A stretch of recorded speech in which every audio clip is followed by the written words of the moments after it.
live stream going. Yeah, as soon as I see that notification, I'm gonna start sharing it. Same.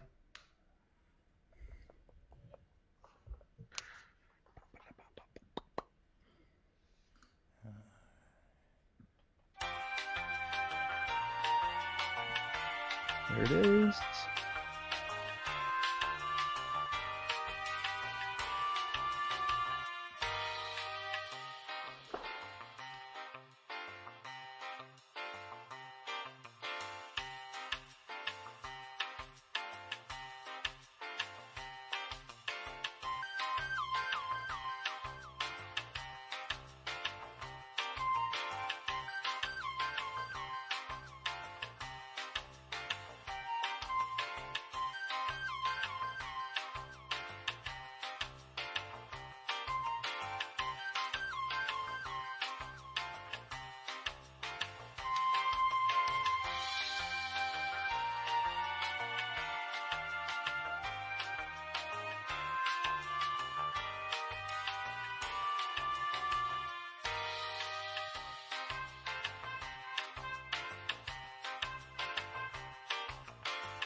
Podcast City Network.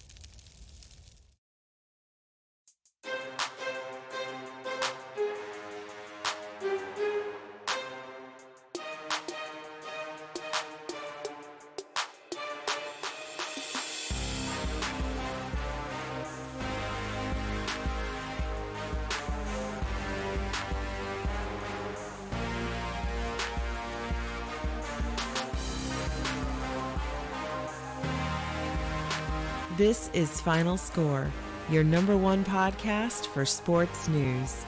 Here are your hosts, Chris and Craig.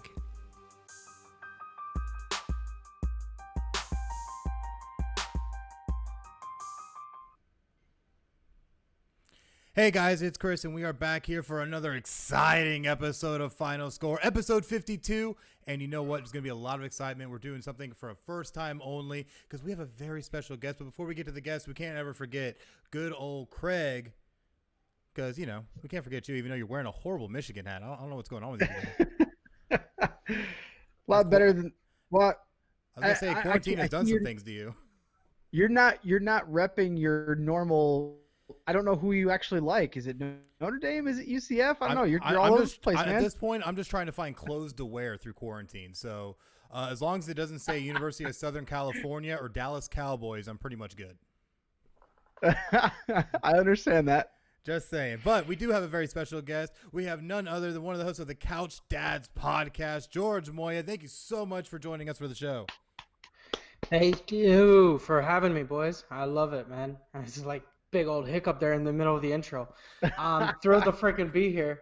I love this idea. I'm a huge sports guy, number one. So as you can see behind me. Number two, there's nothing better than the combo that we're doing right now, boys. It is movies, it is sports, and I'm just, thrilled to be here with Flintstone Media and the Florida Podcasting Network and Couch Dads podcast. So thanks for having me on, man. Yeah, definitely. Absolutely. And I love your assortment of jerseys back there. Honestly, it looks way better than just this plainness I have back here, but it's okay. And all of it's still better than what Craig has. It looks like you're just repping yourself. Are you repping your teams or are you repping yourself? Hey, I'm part of that elite group that can get personalized jerseys. Oh man, you're something cool. I tell you what. I guess something like that. We'll call it that. Something but your like that. your banner back there is actually very special. I do what I can around here, sir, especially if you want to check out all things Podcast City Network. But, if you want to check out all things Final Score, you need to make sure that you follow us on social media on Facebook, Instagram, and Twitter at PCN Final Score. And, of course, you can check out all the great content that we have across our myriad of platforms, whether it be Google Podcasts, Spotify, Stitcher, TuneIn, Podbean, iHeartRadio, YouTube, or Apple Podcasts. Go on there. Search Final Score, one word. Give us a like. Give us a follow. Check out all of our content. And, of course, like we said, Podcast City Network. You can check them out on Facebook at /Podcast City Network, on Twitter at Podcast City Net. You can find them on YouTube by searching Podcast City Network. You can find them on Twitch at twitch.tv /Podcast City Network, and of course at podcastcity.net. So much Podcast City Networkness, you can't escape it. And and awesome fact too. Today we just hit 100 followers on Instagram, which is awesome. That's right. So thank you to everybody that's been following, liking, sharing. Been pretty active on Instagram and Twitter lately. So thank you so much for your support, and just keep it up. Let's have some fun. Absolutely. And, of course, you can find Final Score also on Podchaser. You can also find Podcast City Network there. Go on there, give a follow, give a rating, give a review. Check everything out that we have. And on Bullhorn, you can also find Final Score. Search Final Score, one word. You can find us on Bullhorn on your Android or Apple devices. But we have a lot of cool things going on. And a quick announcement. We had something breaking happen today.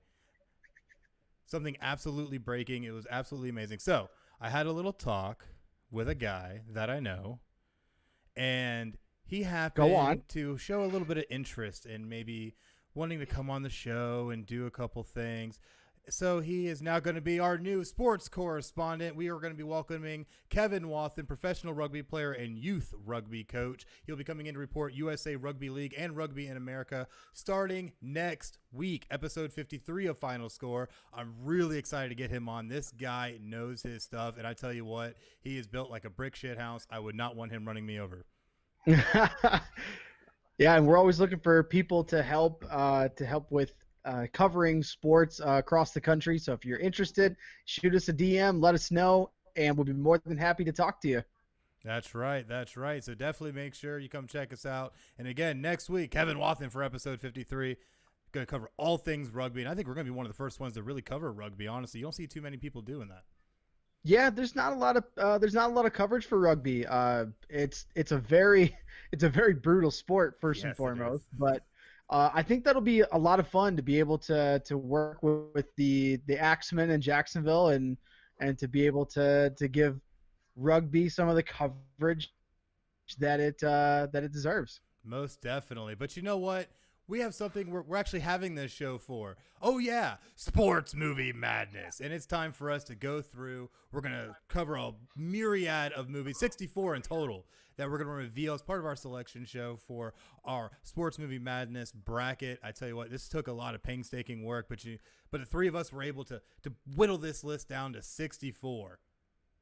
Yeah, that was tough. That was tough. I'm gonna tell you, man, that was really tough. But I'm glad I was able to bring in a little bit of that movie insight as part of the Couch Dads podcast, and being that I'm a video guy and a film guy background. So I really love being able to bring that into you guys and give you a little bit of insight. And I can't wait to delve into some of these matchups, man. Oh, yeah, it's going to be absolutely exciting. So as you see on your screen now, fans, the Sports Movie Madness bracket, we have 4 regions. We have 64 teams total. So much insanity going into this. So I guess we're going to better just jump right into it. Let's go ahead and jump into Region 1. What do we have for our first matchup?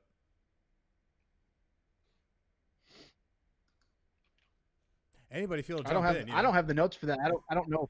I don't know if you have that. I don't have those notes. Oh, sir. I was going to ask you if you had those notes. Region 1 is the football region, is it not? Here we go here. Hold on a second.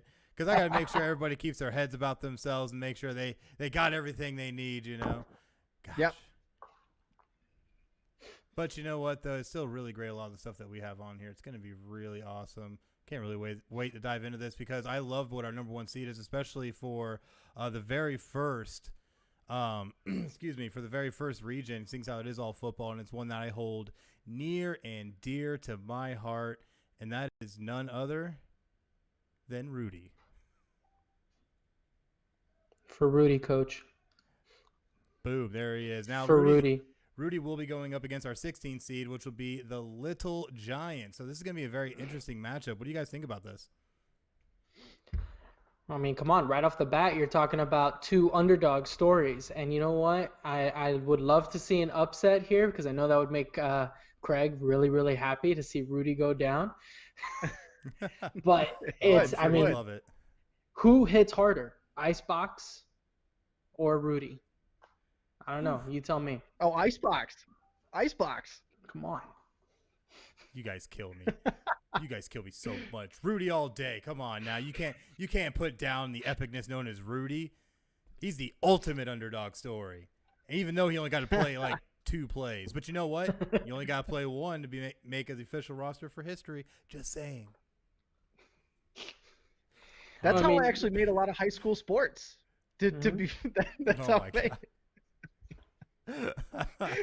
Oh my gosh, you guys are killing me. All right, but looking at our next matchup, we're just going to go straight down the bracket, our 8-9 matchup. Now, this could be a very intriguing matchup, as at number 8, we have the Green Street Hooligans taking on the number 9, the Replacements. Now, let me tell you, I'm really glad we went to the 8-9 because a little bit of a fun fact for you guys. Shane Falco, all right? Him and another famous movie quarterback, Johnny Utah, both played for what school? Ohio State, baby. Oh, gross. I'm going to throw up my beer that I'm drinking. I knew you would like that, man. That's alcohol abuse. That's true. That is alcohol abuse. Oh, but I gotta say, the Replacements, every time it's on, you're always watching it, no matter what, because it's got a lot of funny lines in that movie, a good cast.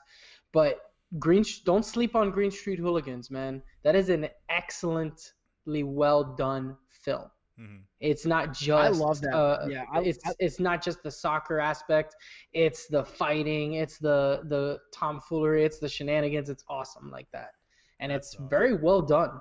Yeah, it really is. Honestly, that's one of my favorites. And I didn't see it until it was about, I don't know, maybe 12 years ago I saw it.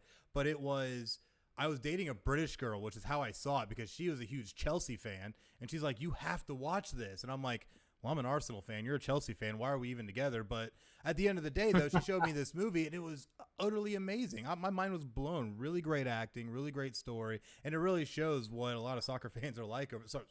Football fans are like over there. Sorry, I ain't trying to get Remember that. I'm down in Miami, and we got a lot of football fans here. Okay. No, yes, sir. Yes, sir. I'm so sorry. That's going to be a great matchup.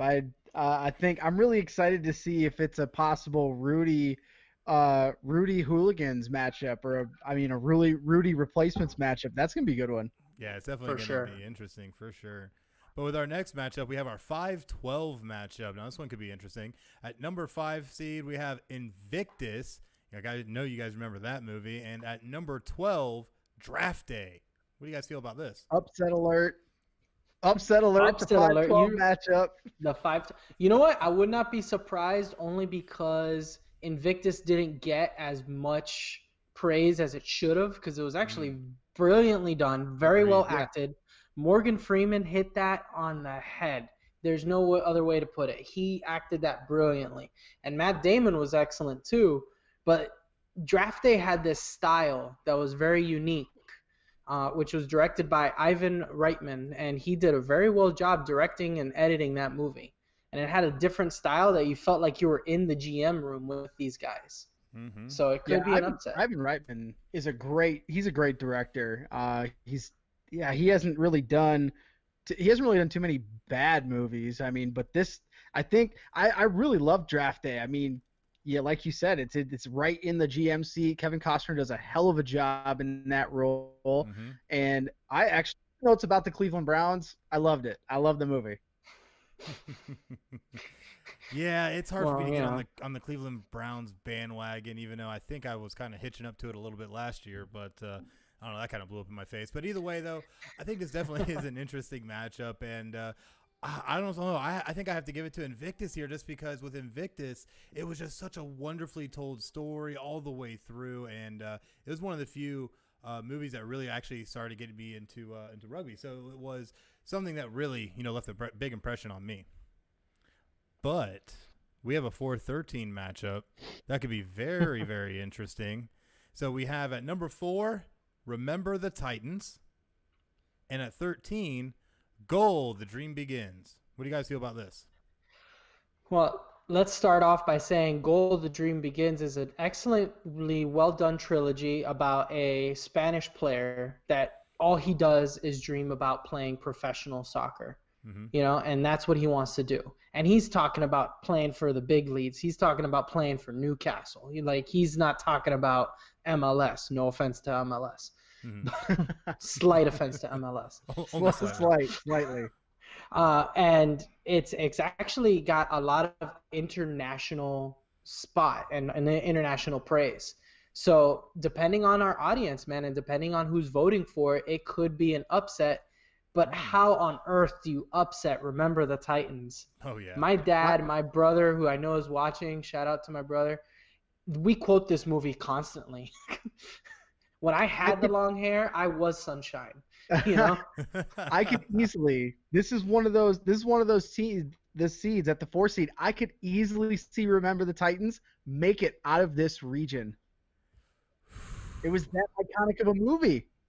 It's just so hard, just with so many matchups. I think that's the thing here is that there's so many good matchups. It's so hard to really fully assume or predict in any kind of way how this will work out because, in my opinion, Rudy wins the whole thing. But at the end of the day, there's still so many good ones that you have to look at that really could put any of these movies on upset alert. So, I don't know. Definitely could be interesting. And if you need a refresher, Remember the Titans is on Disney Plus. That it is. Part of my streaming podcast as a couch dad. So it's on there. All right. In our next matchup, though, we have a nice 6-11 matchup between the legendary Waterboy and at number 11, Bend It Like Beckham. What do you guys think? I don't know, man. This is intriguing just because of the style that both of these movies are. I mean, look, everybody knows about Waterboy, but I mean, Bend It Like Beckham was also a very good movie when it came out. Oh yeah, it's very well done. It's well acted. Great soundtrack for Bend It Like Beckham.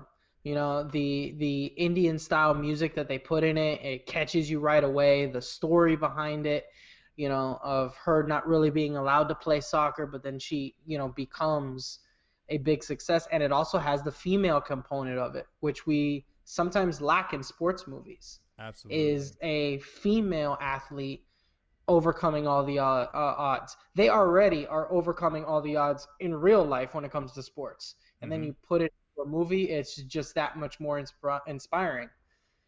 But the Waterboy is making a little bit of a resurgence. I don't know if you've noticed. He's part of a lot of the memes that are going around now. Yeah. That if you're homeschooling your kids, they're going to come back to school going, but mama said. That's been there may be a little bit of recency bias there. We'll see. We'll see.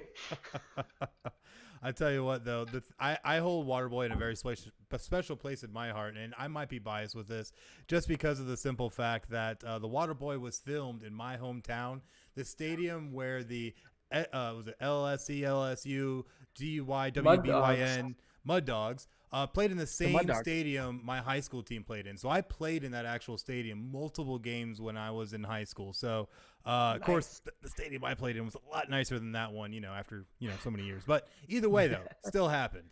So you lived in the swamp in Louisiana is what you're saying? Yeah, I definitely lived in the swamp of DeLand, Florida. I mean, Louisiana, Yeah. But it definitely holds a special place. So I don't know. It's definitely going to be an interesting matchup. So we'll definitely see what happens on that one. But our next matchup is a 3-14 matchup that we have. Number 3, Any Given Sunday, against number 14, We Are Marshall. What do you guys think about this? I mean, Any Given Sunday is probably one of Oliver Stone's better films. The camera work in it is top notch. It kind of set the standard moving forward for sports movies when it came to camera work. Absolutely. And really getting a little bit more in depth and detailed, and a really funny story. If you ever heard an interview from Jamie Foxx, he took a real running back for the real Miami Sharks, and he was taking it seriously. And you know what, man? You enjoy that kind of extreme meta for a football movie, I guess. Yeah, I mean, LL Cool J didn't have a whole lot of acting gigs, before or after. So, I mean, he had to take it seriously. Come on, he was brilliant in Halloween H2O. Oh man, I mean, if you call that, good, I guess. This is interesting because Any Given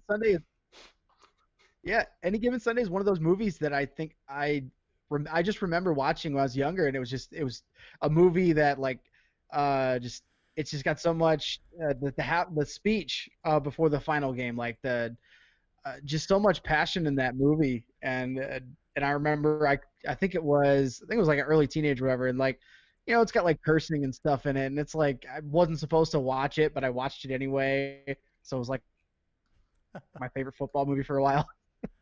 I mean, you can't go wrong with that though, but yeah, no, man. How do you go wrong with that? I mean, not only the speech, but how he ends the whole movie. Spoiler alert. Where he just gives another rousing speech. I mean, seriously, spoiler alert at this point. You should have seen it by now. You should have. But his speech at the end is great too. Where he's just like, oh no, I'm gonna go do this now. He's like the Bill O'Brien. Definitely can see that. And honestly, with the two movies, Any Given Sunday is such a classic, but We Are Marshall, I feel like, really hit that emotional tone and really telling that story.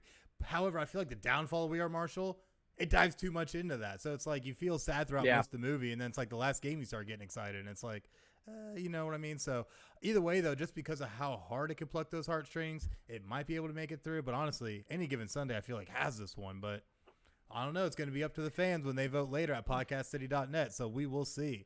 So at number 7, we have a 7-10 matchup, with our number 7, Varsity Blues versus number 10, The Longest Yard. How do you guys feel about this one? Oof, I'm going to let you go first, buddy.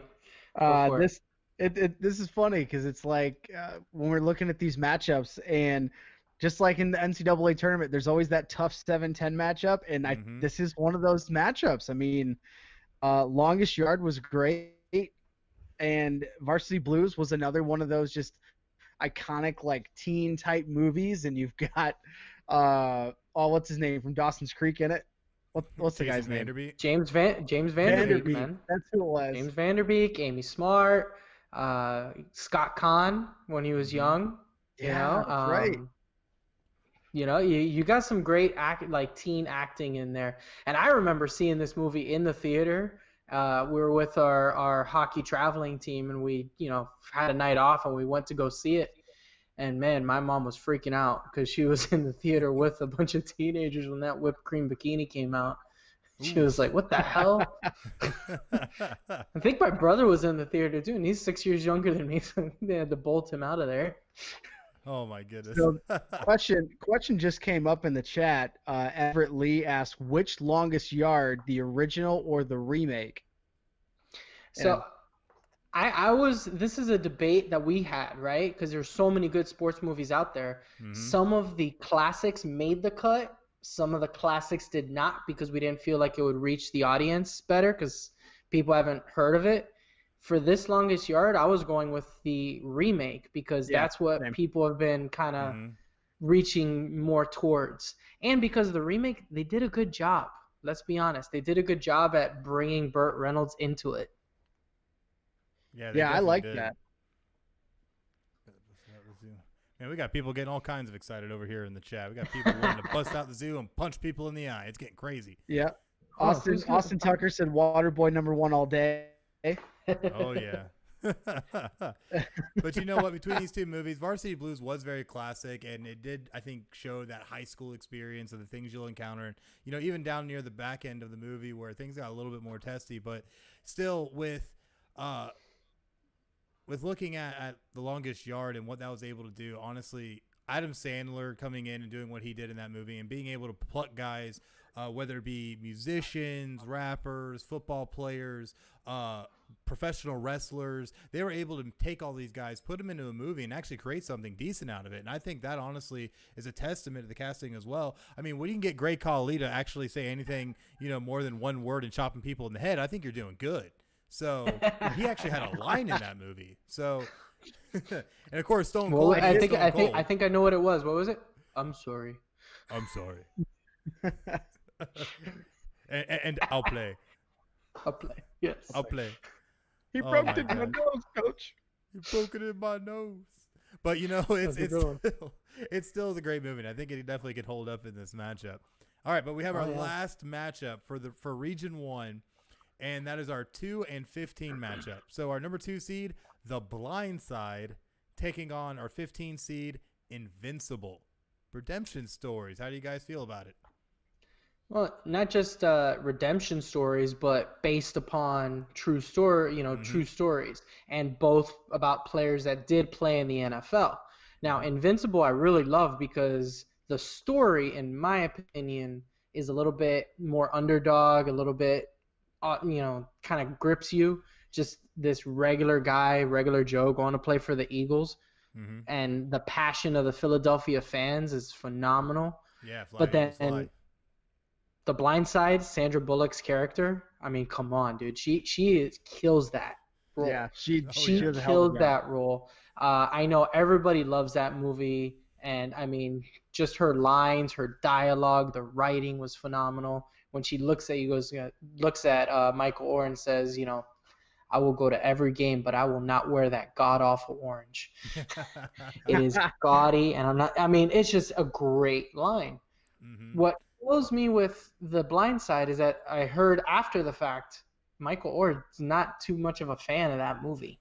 No, he is not. Now, I don't know if it was because the attention that it brought, because it brought a tremendous amount of attention to him, and he's just not like that, or if he didn't like how it was made. So I think it was a little bit of both. Yeah, from a lot of the reports I read with that, it came down to the fact that he felt that he was misrepresented because he felt the character was portrayed in a way to make him seem that he wasn't that intelligent. And that was the biggest issue he had with the film overall, is that he felt that it just came off that way all the way through. And he's like, I wasn't, a dumb kid. He's like, I was smart. Obviously, I got into Ole Miss, but, at the end of the day, I feel you guys made me look borderline, mentally challenged. So, he had big issues with that after the fact, but obviously Sandra Bullock killed it in that movie all the way through. And honestly, it was probably one of the best performances I've ever seen her do. So absolutely amazing. But Invincible, though, Mark Wahlberg fit perfectly, even though he's a Boston transplant into a Philadelphia movie. He was able to go in and absolutely own that movie, and was able How did you feel to portray about that? Papali wonderfully. I don't know. I like Mark Wahlberg, so I can't say too much. It's not like you try to transplant John Cena. Yeah, was it really that big of a jump to go from a Boston guy to a Philly guy? Not really, but either way, though, I think he went in and played Papali wonderfully and was able to bring a lot of great attention to the franchise. And Papali, if you're someone who has the DVD and has watched the extras, Vince Papali said that he loved how Mark Wahlberg portrayed him and thought that he did a wonderful job in showing what he had to battle through to get to the NFL and be able to live his dream. So very wonderfully done. This is a really hard matchup, this 215 matchup, though, honestly. It's two really great movies. For sure. Yeah, I was really surprised that we ended up seeding this movie 15. I thought we could have done better, but honestly, where do you slot it? Like, where do you slot this movie? Yeah, so many good ones. I think this could be a very big early upset if people that are passionate about that movie go out and vote for it. But yeah, I think that could be a really big early upset. Absolutely. Busting brackets. Absolutely. And just to share with you guys, I mean, we talk about how there's so many great movies and it was really hard to pick. We based upon, different ratings. We based it upon popularity, box office, cult status. And just off the gate, Friday Night Lights, the movie, was one of our bubble teams. That didn't make it because the show is a hell of a lot better. Kicking and Screaming with Will Ferrell was a bubble soccer movie that a lot of people love. Will Ferrell's hysterical. Absolutely. Didn't make it. The Express, another great based on a true story. It just didn't have the reach that Invincible did or Blindside did. So, I mean, those are just a few that were still very good movies and had a great year. Let's say they had a good season, but just not this year. Definitely not. And you can see on your screen right now some of the bubble movies for Region 1 that we just mentioned. Kicking and Screaming, Friday Night Lights, Brian's Song, The Express. And there's so many more, honestly, we could have put on this list just because there were so many good films. But sadly, we can only pick so many. But as we see our updated bracket, we now have filled in, boom, Region 1. So definitely awesome. We're moving right along here. So yeah, I guess quick shout out to Kevin, who's watching, just shared the stream. Thank you so much, Kevin. We appreciate it. Definitely, and we can't wait to have you on, man. It's going to be an exciting time. But I guess we'll go ahead at this point and jump into Region 2. This one was pretty difficult. This was more of our fighter, wrestler, MMA kind of mix of movies. And I tell you what, there were some good ones. And our number one seed right off rip was the Rocky series. So that tells you where we're already setting the standard here. But it has an interesting matchup taking on our 16 seed, Angels in the Outfield. How do you guys feel about this? All right. Matthew McConaughey in center field is going to come in and fly with the upset out of nowhere, right? No, not going to happen. This is a tough matchup. I think Angels in the Outfield against almost any other movie in this region could win, but against the Rocky series, now we had multiple movies set up, but there's literally no way we could pick just one or two Rocky movies, so we just went with the whole series. Yeah, might as well. Because might as well. I mean, they're all the same for the most part. Number 1 and number 4 are the best in my opinion. So Absolutely. It's the first Rocky and then when he fights Drago. Those are my two favorite, hands down. And the Rocky franchise overall, look at what it's done. Okay, it created the franchise of movies up to 5. It got rebooted to do a few more. It spawned off Creed. It has a statue in Philly. Like, what movie character can you say has a statue of himself? Right. I mean, that takes it to an iconic spot. And directed by Sylvester Stallone, written by him, acted by him. You don't get that anymore and have the success that he's had. Absolutely. I have to agree. And honestly, with, like you said, with everything it's spurned, and even other sports try to tie into it and use anytime they're in Philly, that statue, that scene, that angle, that moment to try to recreate it for all of their up and coming athletes that want to try and get into their respective sports. And you see that regularly now. So it just shows how ingrained Rocky became in society and has inspired people to be able to achieve their dreams. But I don't think Matthew McConaughey did the same in Angels in the Outfield. So, I don't think everything was all right. So we'll definitely see how this matches up, though. But I bet you a bunch of people watching are gonna go back and say, "Wait, was he in that movie?" yeah, right. Like, they're gonna Yes, go he watch was. A it. lot of Just people to don't see realize he really was. Yeah, he was. All That's right, why I'm here for. yeah, right. See, this is why we got you on, George. What would we do without you? All There right, we go. so with our 8-9 matchup, we have at the number 8 seed, The Wrestler, taking on our 9 seed, Warrior. This is an interesting matchup. Craig, your thoughts? Well, I know a lot of our friends of the show are big wrestling fans, and of course, you yourself, having been a past professional wrestler, I myself dabbled a bit for a few years. So I know we have a lot of people that are probably going to go out and vote for this movie, but I I fought for this movie tooth and nail to get it where it's at. Warrior is an extremely underrated movie.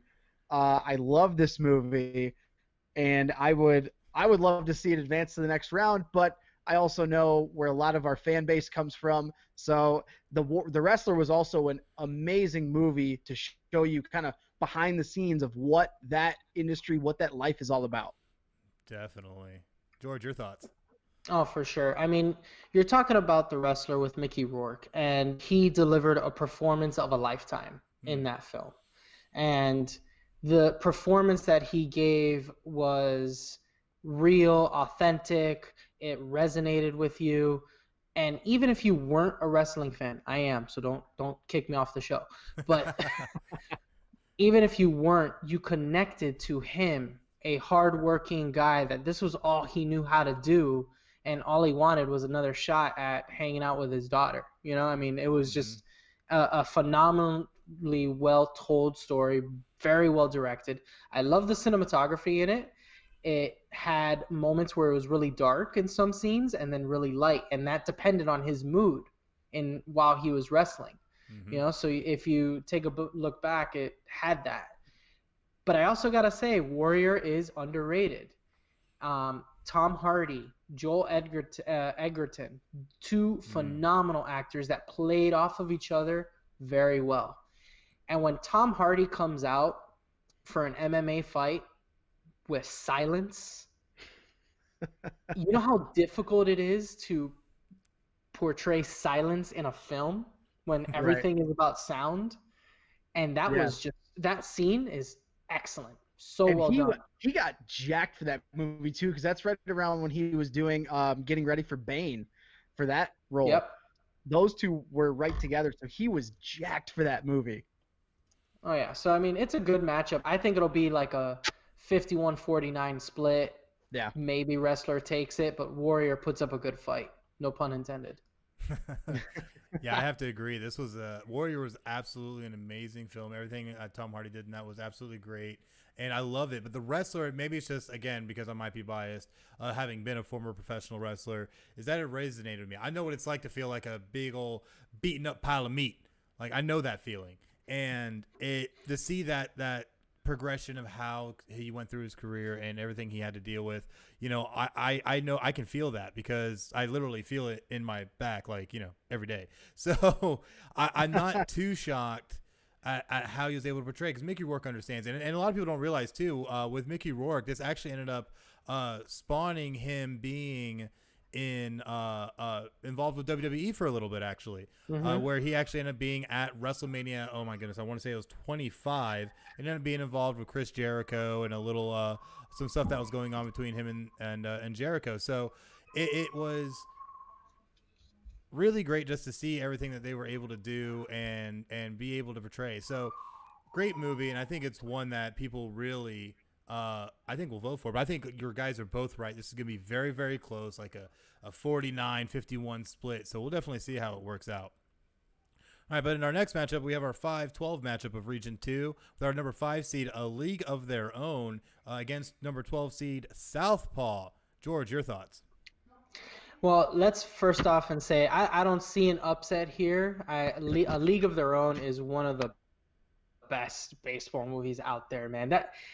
Tom Hanks can do no wrong. Okay, that guy is excellent. He's hysterical, and which is great because I always loved funny Tom Hanks. You know, Bachelor Party, Turner and Hooch. I was a big. That's the Tom Hanks I love, and he is hysterical in A League of Their Own. And again, I circle back to the female perspective of a sports movie. You add that, it gives it an extra oomph. And I'd say that in this bracket, I could see A League of Their Own going all the way towards the end and maybe going up against Rocky. So I really do see that as a possibility that it's gonna move a couple win a few rounds and maybe even give Rocky a fight. Yeah, I'm right with you on that. I mean, Southpaw, again, just like Warrior, in my opinion, is a hugely underrated movie. Great movie. Very. I think it was well done. But going up against A League of Their Own, it's an iconic movie. It's a classic movie. Tom Hanks is amazing in that. And yeah, I'm with you. I could easily see this moving on in a couple rounds, getting to that Sweet 16 against the Rocky series. Now that'll be a good matchup. Yeah. And give Jake Gyllenhaal some credit, man. He got ripped for that movie, for Southpaw. And the soundtrack for Southpaw, which had an Eminem track to it, was really well done. But I felt like it was maybe a little too early, or there was something missing, where then Creed came along somewhat around the same time. And I think just Creed had that extra factor, that extra urban touch to it, that resonated with people more. Well, I think another thing, too, that I think really helped A League of Their Own, though, was the fact that it wasn't just Tom Hanks, but all the other female actors that they had involved in the movie that were very synonymous at the time, with Gina Davis and Rosie O'Donnell. Even Madonna was in it. So being able to have that type of a star power, I think, kind of helped propel it. And then you add in just the amazing acting and then the overall story. It just came together so wonderfully that I don't think, honestly, A League of Their Own could really make it all the way through. It's really that good. Yeah. It's quotable. It's completely quotable. How many times do we tell our kids there's no crying in baseball? Right. Very true. Just today, just today. Yeah. They were just playing floor hockey. I was like, there's no crying in floor hockey. I mean, I try to apply that to everything. Like, there's no crying in making a sandwich. What are you doing? It's. But sometimes it doesn't always translate, sadly. So Right. But going through the rest of our region, oh my goodness! All right, our number 4 seed, Raging Bull, taking on number 13 seed 42. How do you guys feel about this? Two iconic movies. I mean, Raging Bull, one of the best boxing movies, easily one of the most recognizable boxing movies of all time. And then 42, the story of Jackie Robinson. I mean, I think this can be a really tough matchup, but again, it just depends on what type, what kind of fans come out and vote for this. But both very good movies, and I think it's going to be an interesting matchup. Oh, for sure. I mean, you're looking at 42, for whatever reason, should have gotten a lot more credit than it did. Yes. I felt like it was up there with Blindside in terms of the acting performances and the Jackie Robinson story, and it was just Harrison Ford was great in it as a supporting actor, and it's extremely well done. And so when I was like, well, why did it get so low? It really is due to that it didn't get as much oomph as some of the other movies before then. And Raging Bull is a pure classic. It is brilliantly directed. It is phenomenally acted, and it resonates through generations. My dad loved Raging Bull. I saw it and loved it. I know younger kids like my brother, they watch it now and they think this is a phenomenal movie. So the fact that it transcends through generations matters. Absolutely. And it's a Michael Scorsese film, especially with Robert De Niro. It was just amazing in so many different ways that I feel like Raging Bull really just told such a wonderful story, and even threw that grit in there that you would experience. So I feel, I don't know. I feel like I'm showing a lot of bias tonight. I'm trying not to. I'm trying to be good about it. But at the end of the day, I feel like Raging Bull honestly would take it over 42. And I love 42, the story of Jackie Robinson and everything that he was able to do for baseball, with integrating baseball and being the first African-American player to do everything that he did. But Raging Bull was just so wonderfully made. I just don't think 42 can hang. Unfortunately, I'm going to have to agree with you. It's a great movie, but there's a lot of great movies on this list. When I first presented you guys this list, you guys all looked at me like, why did we bring him? Damn it. Dang, he's making me have to think hard and stuff. But in our next matchup, though, we have a 6-11 matchup with our 6th seed, Bull Durham, going up against Creed 1 and 2 as our 11th seed. Greg, what do you think about this? Well, looking at these seeds when we first started, we had Creed ranked a lot higher, and then just as we started going through movies, Creed kept slowly falling down the ranks, and now it's now going up against Bull Durham. Bull Durham's an amazing movie. It's like one of those movies that has it's kind of held up really over the last 30 years now. And I think it's going to be I think this is going to be an interesting matchup because of the recency of Creed, but the longevity of Bull Durham, that's really going to make for an intriguing matchup. Absolutely. Yeah, for sure, man. I mean, and you're looking at you're talking about Kevin Costner. We're talking about him again for some reason. Yeah. Must love those sports movies. For the Love of the Game did not make it though. That one was not very good. Yeah. He's phenomenal in this with Tim Robbins, Susan Sarandon. It's a great trio, and usually it's a duo in a movie, but here we got a really good trio.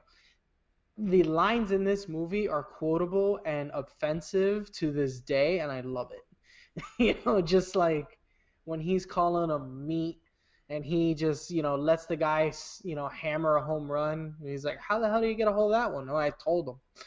It's just a classic line. And I wonder who our audience is going to be. Are we going to get some of the recent, movie watchers that are going to look at Creed 1 and 2, which is very well done. And especially 2 with him fighting Drago's son. That is one of the better sequels I've seen since freaking Terminator 2.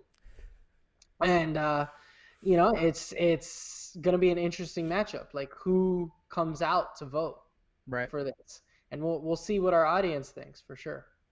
Absolutely. It's definitely going to be an interesting matchup. And I don't know, it's one I think is really going to be really tough to call. But I don't know. We'll definitely see how the voters go, because a lot of these matchups have been so close that it's going to be really hard to call. I don't feel like we really know how this is going to work out until we actually do it. So we'll see how it goes. But in our 3-14 matchup, we have number 3 seed Moneyball going up against our 14 seed $1 Million Baby. And George, I know you had a lot of feelings when it came to $1 Million Baby, so I'm gonna go ahead and throw this one at you first. Awesome. I appreciate that. Let's throw me right under the bus. No. I just said you had feelings. I never said which way they went. I had feelings about it, yeah. Now, $1 Million Baby is very well done. Clint Eastwood does a great job. Hilary Swank deserves it. But for whatever reason, I watched it as a movie guy, film background, the whole nine. I didn't connect with it as much as I wanted to. And don't get me wrong, technically, very well done. But for whatever reason, I felt like it missed the mark. But they got major critical acclaim. It did well in the box office. But I don't think if you say $1 Million Baby now to a sports fan, they go, which movie was that again? It was good that year. And that's why it kind of dropped, for me. And then you're looking at Moneyball, which also had the critical acclaim. It put Jonah Hill on Martin Scorsese's radar, let's be honest. Yep. That was the only way Martin Scorsese knew who the hell Jonah Hill was he saw Moneyball. Oh, my gosh. And Moneyball is a phenomenal movie. My wife loves Moneyball. She watches it all the time. She's a big baseball fan. That is easily her pick to go all the way through to the finals, beating it all, because she's that big of a fan. She'll watch that. She doesn't rewatch movies. She'll watch that Moneyball over and over again. Wow. Interesting. Dedicated. Yeah, I'm with you on $1 Million Baby. I wanted to love it, and I just didn't. I don't know. It just didn't hit. It didn't land with me. And this is all the critical acclaim it had. And we had it ranked a lot higher. But again, we looked at all these movies. We're like, oh, it's not better than this. It's probably not better than this either. And now it's in a tough matchup, and I don't think it's going to be even close. I think Moneyball runs away with this, and I think Moneyball is probably going to even get past the next round and beat either Bull Durham or Creed series and have a huge matchup. against some of the higher seeds that we have coming up. Absolutely. And honestly, between these two, I did like Million Dollar Baby. I love the story it told and how it was told. And obviously, Hilary Swank, I absolutely agree, deserved all the acclaim she got for it. But Moneyball is just so iconic. You can't just ignore what it brings to the table. And I think at the end of the day, it's just going to beat it out, plain and simple. So looking at our next matchup, though, we have our 7 and 10 seed matchup. Our 7 seed, The Sandlot, taking on 10 seed Major League. Craig, what do you think? I honestly cannot pick between these two movies because I love them both so much. You say it like a fangirl, kind of. Yeah, bit. kind of. I Yeah. just love I'm so much. fangirling all over the place around here. Just so much. But I mean, Sandlot, Benny the Jet. I mean, you got Sandlot, and I still quote that movie all the time to this day, having watched it as a kid. And Major League, another fantastic movie. Sheen did an amazing job. And all the other cast that was in that movie too. I forget the guy's name, but the guy, the voodoo guy, that was hilarious. Pedro Serrano, that's his name. He will forever be that's Pedro. right. Pedro, yep. Yeah, but No. I can't pick between these two movies. I think this is a tough draw for both of these because the winner goes up against a really good 2 seed. Mm-hmm. But man, it's a tough one. Oh, absolutely. It's definitely a tough one, but we had to put some of these tough first round matchups together as we started going through it. And you're talking about 2 classic comedies because that's what it is. You know, Sandlot is hysterical to this day. I'm not wearing it, but I have a, You're Killing Me Smalls shirt. I'm sure everybody here does. Great. I love that. Let's also not forget, I do have a Jobu. He's not out right now. He's hiding somewhere back there. But I have a Jobu. So I mean, it's got great lines, classic lines. The only difference where I see that Major League could upset it, The Sandlot, is Major League had a good sequel. Mm-hmm. It had a little bit more staying power. The Sandlot, they tried. It did not work. The Sandlot was too classic. And anytime you're talking about a baseball celebrity movie character, you talk about Ricky Vaughn and you talk about Benny the Jet Rodriguez. Those are like, they're going to be on your starting roster. So I'm curious to see which one our audience thinks is funnier, because that's what it's going to come down to. Right. Absolutely. I have to agree with that because both of these were great sports comedies, honestly. And The Sandlot obviously was geared a little more towards children in a way, but with The Sandlot, it was just it was so iconic, and I feel it was just so ingrained in people's childhoods that you just can't ignore it. Major League was great, don't get me wrong, and I loved every facet of it, but The Sandlot was just one of those special movies that it just has a place in everybody's heart. So I feel with that, you just can't count it out. Not to mention, Benny the Jet Rodriguez is a 2-sport athlete. He was also Luis Mendoza in D2. Mm-hmm. So let's not forget that. That's He's a right. 2-sport athlete. Definitely. Now, we have one more matchup here in Region 2. It is our 2-15 matchup. So our 2 seed is Field of Dreams, such a classic, against 15 seed Ali. George, I'm going to throw this one to you first. Well, for starters, Ali, cinematically very well done. Why it continued to drop, I feel, is not because of Will Smith's performance. He was excellent in this movie. But it was also a long movie. Yes. Right. I mean, and let's be honest, Ali is one of the best, most iconic athletes ever. Mm-hmm. He goes on the Mount Rushmore. If you were to pick just 5 athletes encompassing all sports, Ali is on there. Mm-hmm. And how do you do a movie on Ali? Honestly, in my opinion, if you do it now, if they're doing it now, it's a Netflix series. That way it can be a little bit longer, a little bit more detailed, get in depth. And that's why I felt like it dropped a little bit, but it's going up against another iconic movie in Field of Dreams. If you did not cry at the end of Field of Dreams, something wrong with you, man. I'm telling you that right now. More Kevin Costner. Why does he keep doing this to us, man? Just keep going. I mean, he keeps getting paid for it, so he's doing something right. So why stop, right? It's true. That's true. But you That's know true. what? It really is a Yeah, great matchup. I love Ali, but What do you think, Ali, Rick? Ali was good, but Ali was, like you said, how do you encompass it in such a short amount of time? You know, Ali needed a lot more to be able to show everything Ali did because he was so iconic from beginning to end. All the influence that he had in boxing, and even just on pop culture as a whole, it was just huge, absolutely huge. But we are talking about you going up against Field of Dreams. So Field of Dreams, absolutely amazing, a cinematic classic. Was absolute another Kevin Costner great, but it was absolutely showed people the love of baseball and why people do what they do to try and get into baseball and all the greats that have been involved in baseball. It was just a truly amazing story. So I don't know. This is honestly, I think this could end up being a pretty close matchup, but I still have to give it to Field of Dreams. yeah, I could see Field of Dreams probably going up against Moneyball in the Sweet 16. Rocky series going up against probably a League of Their Own Sweet 16. So it's gonna be, and then when you get down to there, you're splitting hairs really. Yeah.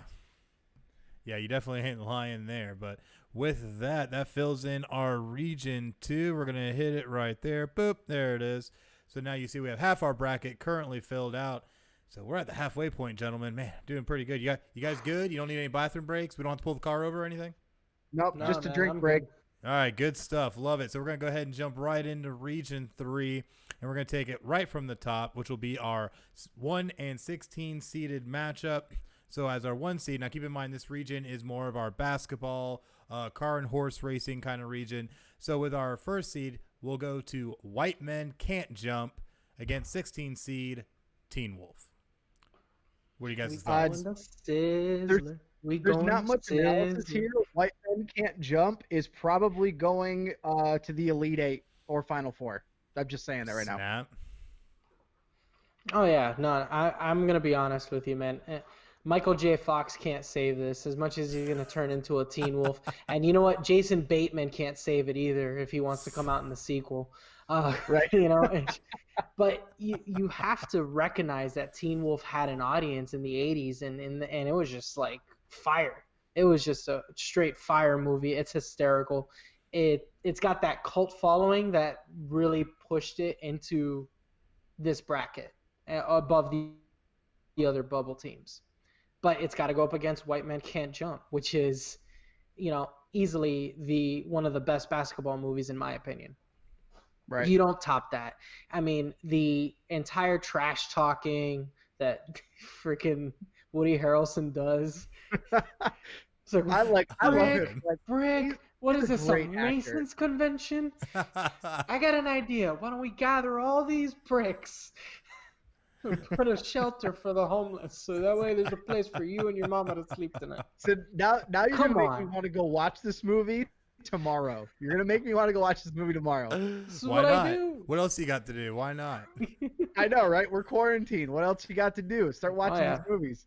I Oh say my Final goodness. Four, man. White Man Can't Jump to the Final Four. It's a great flick.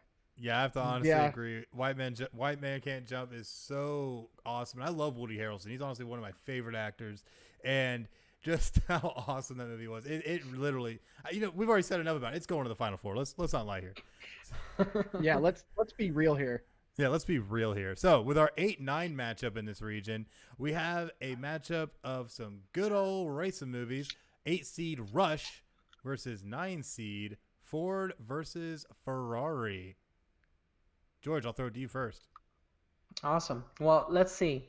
Rush, Formula One, Ford versus Ferrari, a little bit more old school Formula One. You know, it's like the history behind it.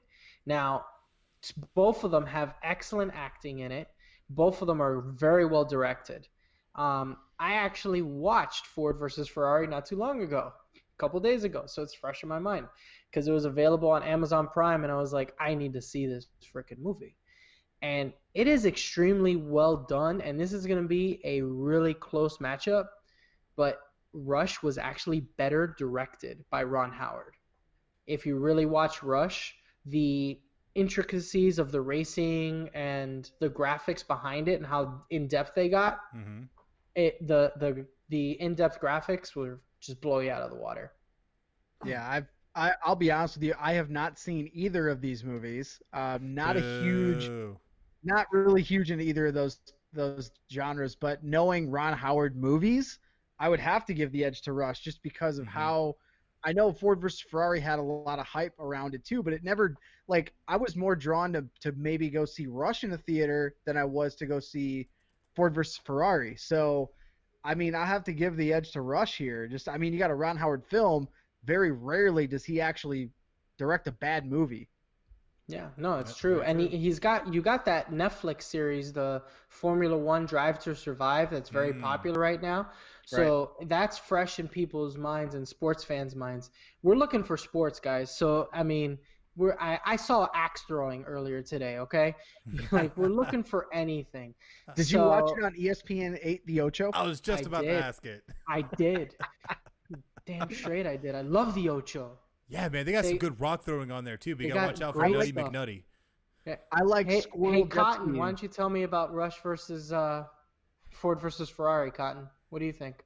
Well, I'll tell you right here, man. We'll see if it works out for them. It's gonna be good. No, but with Rush against Ford versus Ferrari, I think was more about the cinematics and more about the actors that they got versus Rush, which I think was more about the racing, is more about the intensity, especially when you have a big rival that you're against. And I think that they portrayed it wonderfully. The casting was wonderful, and obviously it had a lot of suspense. You got to have suspense in a racing movie, but I feel like they were able to take it that extra mile and really put you in that seat. So I'd have to give the edge to Rush here, honestly. So I don't know. It's going to be interesting. So with our next matchup, though, our 5-12 matchup, another kind of racing, we have a 5-seed Seabiscuit versus 12-seed Days of Thunder. Horses versus NASCAR. Craig, what do you think?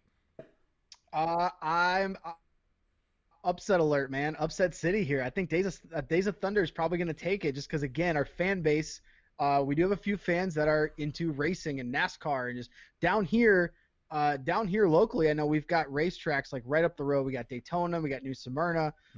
There's also Bithlo. A lot of our fans. Yeah, what's that? So there's also Bithlo, but, just minor details. Yeah, just minor details, whatever. But I mean, Seabiscuit's a great story. It's an amazing movie. I really enjoyed the movie, but just looking at the matchup and the, where I think the fans are gonna vote, I'm gonna take the upset here. I can't believe you're taking the upset over Seabiscuit, man. That guy that's a phenomenal horse. I got my own Seabiscuit back there. I'm going with Seabiscuit. I'm sorry.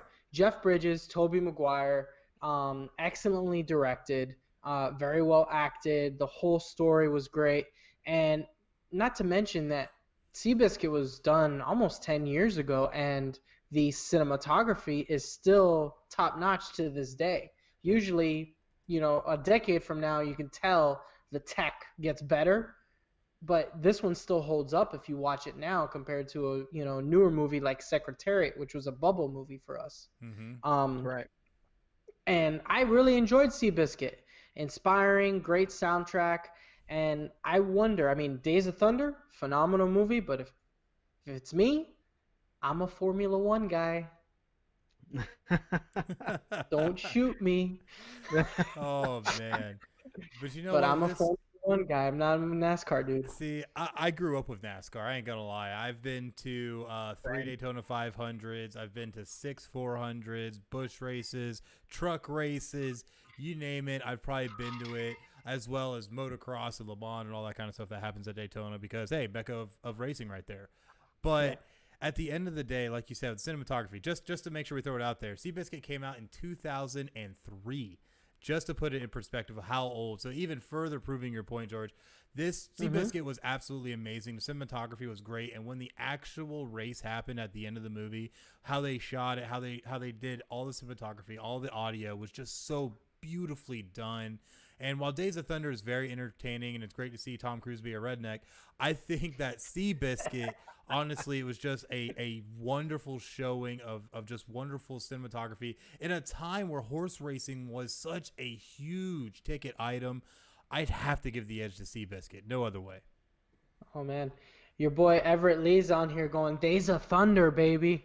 So Well, he lives in some Daytona, NASCAR. so I'm not surprised by that. Yeah. So we got some NASCAR funnies, buddy. Lee, I'm sorry, man. I'm sorry. I'm a Formula One guy. So with our next matchup, we have our 4-13 matchup. Our 4 seed Hoosiers going up against 13 seed Love and Basketball. What do you guys think about this? Tell me the last time you boys went to a sporting event and they didn't play the clap scene from Hoosiers on the big screen. Oh man! And guess what? It did not happen. It did not happen. You're right. Because they You're play right. it all the time. That scene will live on forever because it's now in every sporting event. They That's probably true. play it for NASCAR too. It's everywhere. It's on even at minor league baseball games in the 9th inning. Not lying. Like they play it at minor league baseball games. I think this is tough because I love both of these movies, but Hoosiers is so iconic of a movie, and I know Jay Stevens, if he's watching still right now, did an interview on his show today. He actually watched it once, and he's from Indiana, and he said he will never watch it again. Ouch. Ooh. Not holding back, right? Yeah, but I mean, like Hoosiers is one of those movies though that when you think of basketball movie, one of the first things that comes up is Hoosiers. Yep. Yeah, I have to absolutely agree because you look at these two, like Love and Basketball, it's not a bad movie, but Hoosiers, like you said, it's just so iconic. It's just automatically you start thinking basketball movies, that's one of the ones that's automatically going to come up. Yeah, and Love and Basketball definitely deserves to be on this bracket Yes. because it was one of the first movies that brought multiple layers to a sports movie. You know, you Right. had the drama, you had the romance, it was well acted, and on top of that, it had a great cast that portrayed real life in those situations. You know, like it was casted very well. So Absolutely. just the overall cast of Love and Basketball definitely deserves to be up here. Yeah, just even that right there. You're right. Absolutely. So in our next matchup, though, we have another matchup of basketball movies. Our 6th seed Space Jam and our 11th seed Semi-Pro. Now, this one is tough. definitely interesting, but yes, very tough. So we'll go ahead and start with you, Craig. Damn, like I still have Space Jam right out here in my living room. Like I still have it. It's right there. But I also got Semi-Pro, and I love the little hometown connection because it's the Flint, Michigan Tropics and the Flint, Michigan Mega Bowl, and Will Ferrell is hilarious in that movie. I'm torn. Like I don't know how the fans are gonna pick here because Space Jam, you got Space Jam 2 and LeBron James, who's gonna jump from the Toon Squad to the Monstars at halftime. Watch, but because he wants to play for a winner. But I don't know how the fans are gonna vote because you literally have two of the biggest well-known commodities of the 90s, Michael Jordan and the Looney Tunes, like both in one film. And then Semi-Pro is just over the top. This is when Will Ferrell was in his prime in his movies, just over the top nonsense, and everybody loved it. So I'm really torn. I don't know how the fans are going to pick here. Now, I'm going to tell you exactly what's going to happen here. Space Jam, I love Space Jam. I'm a huge Looney Tunes fan. I grew up watching it. I showed it to my kids, and they were semi-uninterested. And so that is what I'm going to say. I'm going to call upset alert here because Semi-Pro is hysterical. It's over the top. And there's going to be more fans of Will Ferrell than fans of Looney Tunes. Nobody's going to know who the heck the Looney Tunes are, man. It's unfortunate because I love them. You know, I mean, I almost got Marvin the Martian tattooed, but I didn't. Don't worry about it. It's a phenomenal movie, and I love Space Jam. And you know what? If LeBron would have gotten off his butt and just done this movie already with Space Jam 2, then maybe we would have a little bit more of a, say in it. It would be fresh in people's minds, but it's not. He's about as close to wanting to do that movie as he was ever wanting to be in an actual dunk contest. Oh, because he doesn't want to follow in Jordan's footsteps because he knows he can't beat that shadow. I mean, they just give it to him I'm anyways telling because you, they would that's just match exactly him what up it is. against Aaron Gordon, and Aaron Gordon would just end up getting cheated out of it again. So, you know. You're right. He got cheated out of 2. And now Dwayne Wade's trying to bring him on his show to talk about it. We'll see how that goes. But We'll see. at the end of the day, though, with these two movies, they're both great movies. But like you said, with Will Ferrell, people know Will Ferrell. Will Ferrell has that staying power. And you know what? He brought a great message in that movie. And that was everybody love everybody. So at the end of the day, you know, what better message than that? But no, that movie is great from start to finish. I can actually quote most of that movie from heart. Mm-hmm. I love it so much. I love to get tropical. Let's get tropical. I love the fact that the referee in all these games is also the pastor. Yes. Oh man, so many good moments with him too. He teases him up. He goes, "What did I do? You said S my C." Oh, it's too awesome. good. Too good. All right, so with our next matchup, we have our 3 and 14 seed matchup. We have number 3 seed He Got Game going up against number 14 seed Coach Carter. George, what are your thoughts? Well, as much as I enjoy Samuel L. Jackson being a coach and not cursing for the first time in a film, and he did a great job. And he was not just coaching these kids, but he was coaching these young actors. You know, Yes. Channing Tatum, a couple others. They were fresh. You know, so he did a really good job with that. But He Got Game has staying power, especially in the basketball community. Right. Not too long ago, when my Miami Heat with LeBron, even though it was Dwayne Wade's team, had Jesus Shuttlesworth on our squad. And the nickname came out, and he put Shuttlesworth on the back, and it resonated with everybody. And that was like 15 years after the movie was made. Yeah. So it sticks with the basketball community. He Got Game is an excellent movie. Denzel Washington, in my opinion, should have been nominated for that movie. Yes. And he didn't get nominated for that movie. Then they had to give it to him for Training Day. Even though at that time, if I remember correctly, Russell Crowe should have gotten it for Beautiful Mind. Right. That's my movie background coming into play. It's just all stored up here. But they had to give it to him because they didn't give it to him for He Got Game. He should have. He should have, hands down. And that performance is phenomenal. The story behind Ray Allen going to that movie is hysterical. If you ever get a chance, find an interview on it. It's really funny how his agent, everybody told him, don't do it. What if you get hurt? And he was like, no, I'm doing this. Denzel's in it. Yeah. All you need to know. But that's all you need to know. I have to agree. Both movies are really wonderful. He Got Game was such a great movie. But Coach Carter, to me, resonated heavily. And maybe it's because it came out in 2005, which was my senior year of high school, which at that time I was dealing with a lot of issues injury-wise. So having Coach Carter come out honestly spoke to me in a lot of ways. And the movie also contains one of my favorite quotes about our deepest fear. And it always resonated with me from that. And with how Samuel L. Jackson went in and put in such a powerful performance of being able to basically show how you can mold young men from being degenerates into being respectable men and how they can lead their life. It's just such a powerful message. And even though it's one that we see many in the world try to portray, being able to see it in this way and with this team and with these group of guys was absolutely amazing. And like you said, Samuel L. Jackson wasn't just coaching players in the movie, he was coaching young actors. So I feel it was like a dual thing going on here with the movie and with real life. So it was wonderfully done in so many ways, and I have to give the edge to Coach Carter. I think I think because of the Samuel L. Jackson factor, this is going to be a tight vote, but I don't think it should be because George already mentioned He Got Game and how iconic that movie is in the basketball community. But I think it's going to be a close matchup just because of the point that you made, Chris. So I think it's going to be a tough one. I think He Got Game takes it, but I think it'll be tight. Yeah, definitely going to be interesting. So in our next matchup, we have our 7 seed and our 10 seed for Region 3. So our 7 seed is Blue Chips taking on 10 seed Above the Rim. What do you guys think? Greg, go for it, bud.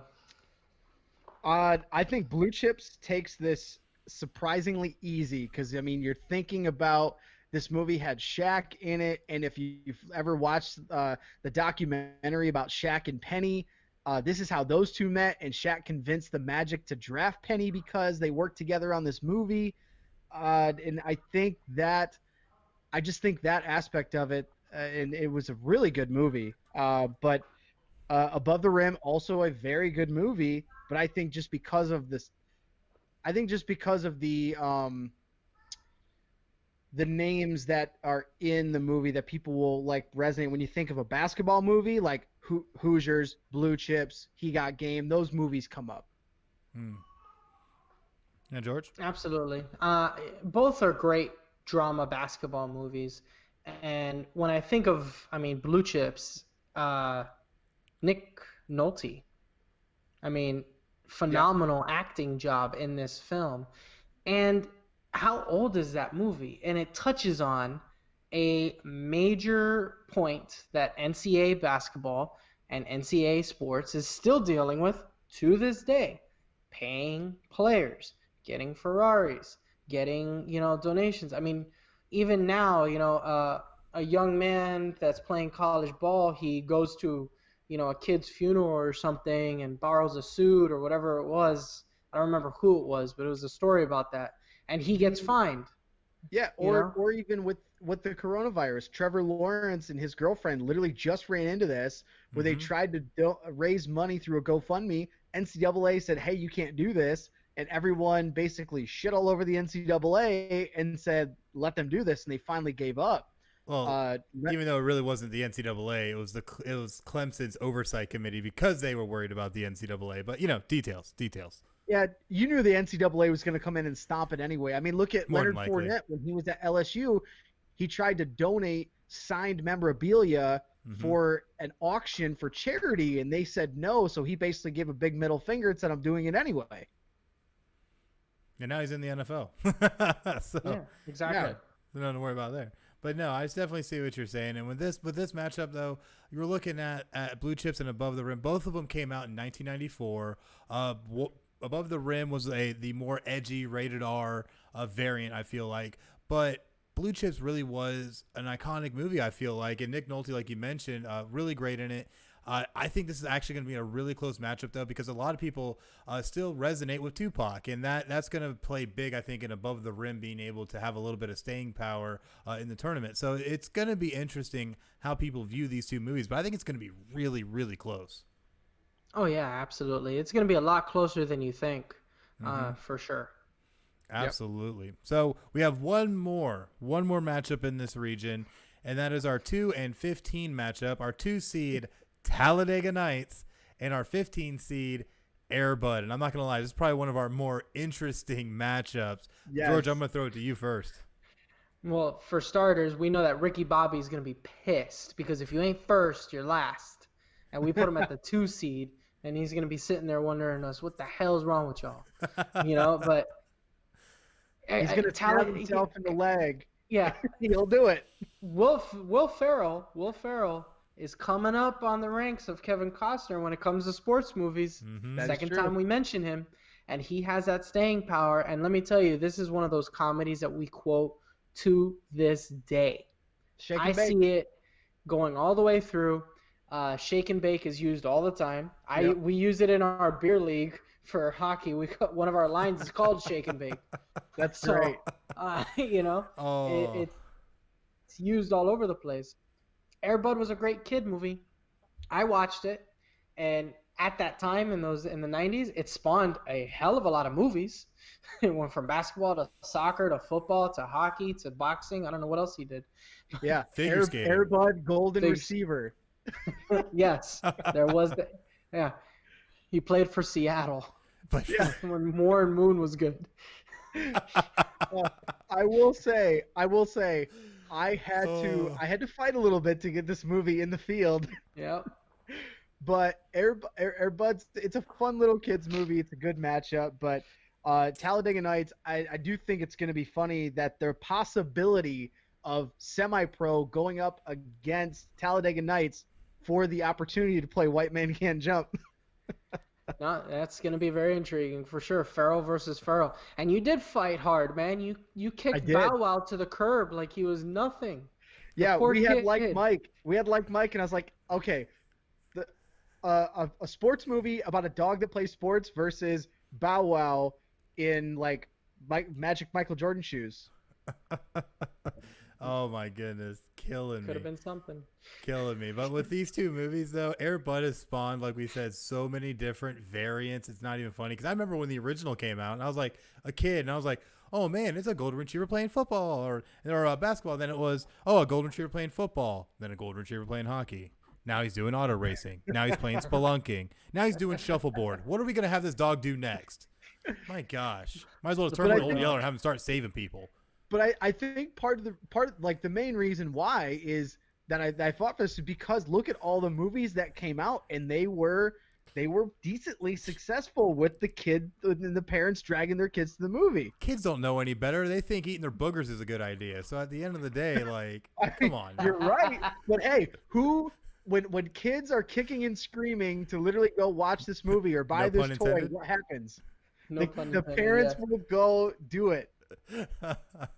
Oh man, killing me. But you know what though? When you're all jacked up on Mountain Dew, that's always going to win out because it's going to come at you like a spider monkey, There you go. and hopefully not Tom throw your Hardy medals got off a a bridge. bitch. You know, I like to see Jesus, you know, as a baby. You know, I know he had a beard, but I like my baby Jesus. I prefer the baby Jesus. It's the one I like. I like my Jesus wearing a tuxedo T-shirt, and he's front row at a Leonard Skinner concert, and he's hammer drunk. No, but it's just crazy because that movie was so great. I literally since high school when it came out, I have quoted that movie almost every day in some kind of fashion. Yeah. Like there's no way you Since can high get around school, it. we're still quoting it. It's I gonna kick. literally It's gonna Still go quoting through. it. I don't know if that literally says more said about that. me or I don't know. I literally said that line to my girlfriend's kids the other day when we had Mountain Dew in the fridge, and they're like, "Oh, can we have some?" I was like, "No." I was like, "We don't." I was like, "We're gonna get all hopped up on Mountain Dew." Oh, it's too good. It's too good. Too But with hard, that, man. that fills out killing me. That fills out region 3. So we have just one more region to go. Are you guys ready for this? Let's Let's go, do man. it. All right, so real quick before we do it, though, we already mentioned our honorable mentions for Region 1. I'm going to go ahead and throw up the Region 2 and Region 3. So for Region 2, we had Rookie of the Year, Bad News Bears, The Fighter, and The Natural. All great movies, especially The Fighter. That one, whew, so close to getting in. And Region 3, Basketball Diaries, Like Mike, The Six Men, and Secretariat. All wonderful movies as well. So definitely a lot of good ones. Just to show people how close all of this was. Really hard to bury these movies down. This was so difficult. I think our talk just to figure it out took us almost 2 or 3 hours. Yeah, Oh. it did. It took a while. It did, yeah. Oh my goodness. All right, but in Region 4, we're going to start right from the top. We have our 1-16 matchup. So our number 1 seed is the Mighty Ducks Trilogy, which takes on number 16 seed Mystery Alaska. Craig, your thoughts? Mighty Ducks in the Final Four, and I don't see a lot of competition in this field. It's a great field. We got a lot of great movies, but the Mighty Ducks trilogy and just, I mean, think about it now. The kids that were in that movie still are living off of appearances based on those characters. They even had the Anaheim Mighty Ducks NHL team. Yep. I love how they had the logo based on the logo they had. They even had, if I'm not mistaken, if I remember correctly, in the 90s, McDonald's even ran with it for a bit with the Mighty Ducks thing. They even had a cartoon. They had a cartoon of the Mighty Ducks. That's how iconic this movie is. It was a great cartoon. What are you talking On about? It was a ABC classic. Family on Saturday mornings. Yeah. Oh, man. Superhero fighting Mighty Ducks that were all hockey players. Superhero fighting Mighty Ducks that played hockey. But then Exactly. again, DuckTales was also big at the time, so. Can't forget that. That's very true. And I still have that song memorized. The Mighty Ducks is a force. Bottom Yeah. line, they're looking at recreating, and they already have Emilio Estevez attached, and they're looking at bringing it back. That's number 1. So it's coming back already. And Mighty Ducks 1 and Mighty Ducks 2, beyond quotable all throughout. Everybody loves the Mighty Ducks. It's what got me into hockey as a kid Yep. because I was, 5 foot nothing and I couldn't do football. I couldn't do basketball. Was done with baseball. And I was like, well, I want to hit somebody. So I saw Mighty Ducks and I was like, ooh, I can hit people here. That's it. That spawned all that you see behind me, okay? I am a hockey guy through and through. And it's because of the damn Mighty Ducks. You got to reframe. I love the Chiefs jersey and the Brett Hull jersey, but you got to reframe that Red Wings jersey you got. No, that one's going in the back next to the Gordie Howe, so because it's from Detroit.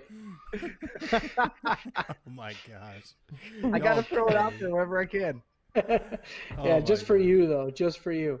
But Thank you. Hey, Mystery Alaska is also a little bit of an underdog. Unfortunately, it's in the hockey region, it's in the winter region, and it's going up against Mighty Ducks. Yeah, Mystery Alaska is a great movie, and it's probably one of the few movies where it doesn't exactly end great. Right. Like Rocky, like a few others. So it doesn't exactly have that happy ending. But I love the Russell Crowe and the comedy behind it for Mystery Alaska. But come on, Mighty Ducks and the Bash Brothers. Yeah. The boat's named the Bash Brothers. Julie man. the Cat Gaffney. Although we gotta give a shout out to Goldberg, man. He's struggling. Yeah, he's really been on hard times, man. Oh my gosh, He's y'all struggling. killed me. Goldberg's struggling a little bit, man. He's addicted to all kinds of stuff. He's been arrested a few times. Yeah. So, but also, but side note, how many of you tried after watching the movie, tried the knuckle puck? How many of you tried the knuckle puck? I know I did. every time. Every time. Are you kidding me? Every time. Tried the knuckle puck, the triple deke. Come on. The flying But you know what? I feel like Mystery Alaska, though, definitely got a bad draw going into this. Yeah. Go up against the Mighty Duck trilogy, you're kind of screwed from the get-go, I feel like. So, at the end of the day, Mystery Alaska wasn't bad, but hey, you can't count out Mighty Ducks, man. Exactly. That's what ends up happening. But, bad draw for them. Yeah, definitely a bad draw. I bet you they would have hoped they would have had the 15 seed at least. But looking at this, though, with our 8-9 matchup, we have our 8 seed Battle of the Sexes going up against 9 seed Borg versus McEnroy. What are your thoughts on this one, George? Well, for starters, these are two movies that are very underrated and not many people know about it, but they definitely deserve to be on here, and I'll tell you why. Battle of the Sexes is a phenomenal story with Emma Stone and Steve Carell, and they portray two great tennis legends during a time where female tennis was like being laughed at, basically. It was a joke. Now we have freaking Serena Williams and Venus Williams and some of the best female tennis players out there that are just as good as the guys, if not better. And this is what kind of started that. And to see the progression of history for female tennis into what it's grown today, where there's times where people are watching, the ratings for the female championship is more than the men's. So I mean, you're talking about this is a great history piece, and it's very well acted. And the same with Borg versus McEnroe, which was also on HBO. This is going to be a tough matchup to see because that also has to be one of the best rivalries in sports out there, was Borg versus McEnroe. It goes up there with Michigan versus Ohio State. It's up there with, in terms of sports rivalries overall. Come on. I can't get on board with that. You're not going to get, of course you're not, because you're Shane Falco. I do agree with you, though, that Borg versus McEnroe was one of the biggest tennis rivalries that, honestly, our generation and younger don't know about very much. But tennis is really kind of like boxing. It's kind of really gone out of the limelight. No, not many people pay attention unless you're diehards. But I give the edge to the Battle of the Sexes just because of you've got that. I honestly wish I'm not even a movie. I wish that even a few years ago, the top male tennis player played the top female tennis player. I'd love to see Venus or Serena go up against one of the top men's players and do it how Tiger and Phil did for charity, you know what I mean? Or do that kind of stuff. Can you imagine, like, that's a good way to get tennis, even temporarily, back on the map. But the acting in that movie was phenomenal in both of them, really. But I'm giving the edge to Battle of the Sexes here. Honestly, I think I'd have to agree just because of how much more impact it has overall, especially for the sport. It makes more sense. Both were wonderful. Both were great. I actually did see both, believe it or not. But the big thing is that with Battle of the Sexes, I felt was more inclusive all the way around than it is with, Borg vs. McEnroy, which was a lot more focused, a lot more about the rivalry. When I feel Battle of the Sexes was more open to the entire sport as a whole. So I feel it honestly carried a little bit more weight. So I'd have to give the edge also to Battle of the Sexes. But in our next matchup, it's our 5-12 matchup, and this one's going to be an interesting one. We have our 5 seed Dodgeball, a true underdog story, going up against 12 seed Tin Cup. Craig, what do you think about this? I love both these movies because I have seen them both so many times. But Dodgeball is one of those movies that our generation just absolutely adores. Like my brother and his best friend went as Vince Vaughn and Ben Stiller's characters in that movie one year.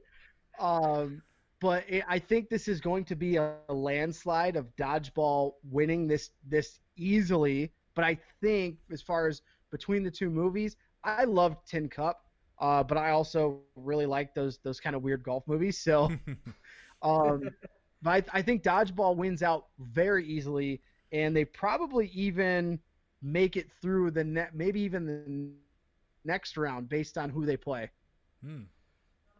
Now, this is one of those situations where if it wasn't Dodgeball, I would have picked Tin Cup for an upset. Yep. Because I love Tin Cup, man. I mean, you know, Kevin Costner. I know, we're mentioning him again. Go ahead. Again. But when he's messing around and he's got his caddy with him and he's like, "Come on, Holmes, it's a hooded four." The lines in that movie, as somebody that plays golf, we quote it all the time. Love quoting Tin Cup when he's knocking from the driveway or from the tee with a shovel and a pool stick, and his character's hysterical. But again, Dodgeball has too many classic lines. That's what it comes down to. Dodgeball is going to resonate with our younger audience. It's going to resonate and have a little bit more staying power based on Vince Vaughn, Ben Stiller, the lines. Now, I'm not positive on this, but I'll call it out and see if it's real. ESPN developed the Ocho because of Dodgeball. Yes, they did. Right? 100%. Okay, so that's how much power this movie had. Yep. Was that their joke about having ESPN the Ocho actually made it happen. Yep. So if you can dodge a wrench, you can dodge a ball, but you're not going to dodge this movie moving forward. Honestly, I have to agree. Dodgeball was just such a classic in every kind of way. I loved everybody involved in it, whether it was Vince Vaughn or Ben Stiller. And it just spawned, like you said, so many great catchphrases, so many quotes, so many different lines. You can't escape any of them unless you dodge, dip, dive, duck, and dodge. So at the end of the day, the Tin Cup, if Tin Cup did get a better draw, honestly, Tin Cup probably could have gotten the vote. But Dodgeball, that it's just so much of a cult classic. You aren't going to be able to stop it. No, unless again you can dodge, dip, dive, duck, and dodge. Anyways, but Patches O'Houlihan. I drink it because it's sterile and I like the taste. Anyways, taste. In our next matchup, we have 4 seed Caddyshack taking on 13 seed Goon. George, what are your thoughts? No. I mean, come on. Caddyshack is a classic, dude. This is easily one of Bill Murray's greatest movies. It's a pure classic that gets quoted to this day, and it's going up against one of my personal favorites, so it's hard to say. I love the movie Goon. I think it's beyond funny. It's extremely quotable. I know it got dropped down the list as we were going through it because some people were like, Sean William Scott, who? What? In this You mean the movie? guy from American Pie? Yeah, the guy from American Pie. But what I love about Goon is that it was a love story to fighting, to the fighters, to the enforcer. Actually having George LaRock in the film, and he actually drops the gloves like that, like in that scene where he goes, "Hey man, you want to go?" He's actually that polite. I've heard it live. Okay, he is legitly that polite. Hey guys, So I let's love. fight. Yeah, you just want to go. So I love that movie, and Goon is going to be one of my all-time favorites no matter what. But it's got a bad draw. It's going up against Caddyshack, and Bill Murray has his own freaking golf line of T-shirts on Chive because of Caddyshack. He's got that staying power, man. Mm-hmm. Yeah, this is a tough matchup for Goon. Really, I mean, if any other movie, I think Goon would probably have a really big upon fighting chance, really. But I think, yeah, Caddyshack. I mean, Bill Murray has his own bar in here in Florida, based on Caddyshack, Murray Brothers Caddyshack. So, Yep. I think Caddyshack wins this, unfortunately, pretty easily. Yeah, I think Caddyshack definitely takes this by a landslide. Not that I don't like Sean William Scott. I honestly really do like Sean William Scott. But when he did Goon and he did another one where he was like a tennis instructor, I feel it's like a little stretch of like random little movies he did that just kind of made him look like a creeper. So with this one, he was a little less creeper, but he still was like, just like, I don't know, his character was just weird to me. It wasn't Sean William Scott. He needs to go just be, screaming at people and chugging beer, and I'll be happy with it. But at the end of the day, Goon being paired up against Caddyshack, honestly, is just unfair. Caddyshack is so iconic. It's such a cult classic. And like you said, probably one of Bill Murray's best movies. And you just can't match up with something like that. Caddyshack's going to take this by a landslide. There you go. But It's kind of like the theme of this particular region is that the cult status in this region is just echelon levels. Yes. Even though there's a lot of very good movies, but the top ones in this region are going to be very interesting moving forward, as we'll see with a few others that are coming up. The cult status are just way up there. Absolutely. And that is same applies to our next matchup, which is our 6th seed Miracle taking on 11 seed Cool Runnings. Craig, what are your thoughts? I honestly, I know you guys gave me shit for this, but I had Miracle ranked a lot higher than the 6th seed in this region. But I mean, the more we kind of talked about, the more you look at Miracle. I think it was an iconic movie, but it wasn't. I don't think it did as well as it probably should have. Mm-hmm. I mean, you look at just the story and how they did it. The speech is one of those other things you mentioned. It is at sporting events. You mentioned from Hoosiers, the clapping. Mm-hmm. The Miracle speech is also one of those things that's at multiple different sporting events. Very iconic movie, but kind of got a tough draw here at the 6th seed. I don't know if it got a tough draw at the 6th seed. I think Miracle could actually upset some of the older movies, maybe, moving forward. Yeah. I think it'll actually get past Cool Runnings in this one, even though Cool Runnings has a little bit more quotable lines. I mean, to this day, if we've had a bad day, I swear to you, it's hysterical. My wife just looks at me and goes, "Sanka, you dead, man?" I'm like, yeah, man. The 3 kids, they killed me today. That's it. So it's got some great lines and some great characters, and John Candy is phenomenal in Cool Runnings. Yeah. And it could be an upset. I hope not, because I feel like Miracle, it is very well shot. And it goes back to Any Given Sunday, how that was shot. This was the first time that kind of style of cinematography was implemented in a hockey movie. Mm-hmm. Right. And it is very well shot. When it's doing a pan of just the glass and it's just the reflection of what's going on, and it's almost mirrored with real documentary footage and the movie footage. Right. That's really well done. It's really cool. It delves you into that movie. Mm-hmm. Yeah, So it was amazing. we'll see if the Sanka Ya Dead Man line can carry Cool Runnings to an upset.